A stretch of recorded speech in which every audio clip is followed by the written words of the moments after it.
ሌላው ነቢዩ ዓለይሂ ሰላቱ ወሰላም ተከታዮቻቸውን ለመጠበቅ የነበራቸውን ጉጉትና ስስትም እናያለን። ከቦታቸው ምርጫ ጀምሮ ብዙ መንግስታት ነበሩ። የሮማን ኢምፓየር ነበረ፣ የፐርሺያን ኢምፓየር ነበረ፣ ትልልቅ ኢምፓየሮች ነበሩ።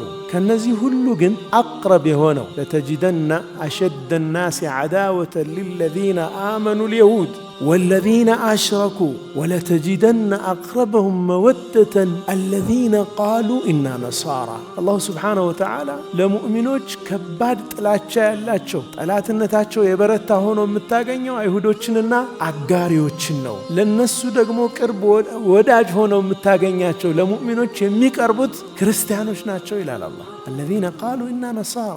እዚህ ካሉት ነገስታት ሩሞቹ በጣም ከባድ ህዝቦች ናቸው። ፐርሺያኖቹም እሳት አምላኪዎች ናቸው። አቅረብ የሆኑት ለሐበሾችን ነው ነቢዩ ሰለላሁ ዐለይሂ ወሰለም የመረጡት። ይህ የሚያሳየው የነቢዩን ሰለላሁ ዐለይሂ ወሰለም ያ የነበረውን ስርዓት በትክክል የመረዳትና ከዛ ውስጥ ለተከታዮቻቸው ይስማማል ብለው ያሉትን መርጠው ለነሱ ደህንነት የሚሆነውን መምራታቸውን እናያለን። ይህ የመሪ አንዱ ትልቅ ባህሪ ነው ማለት ነው።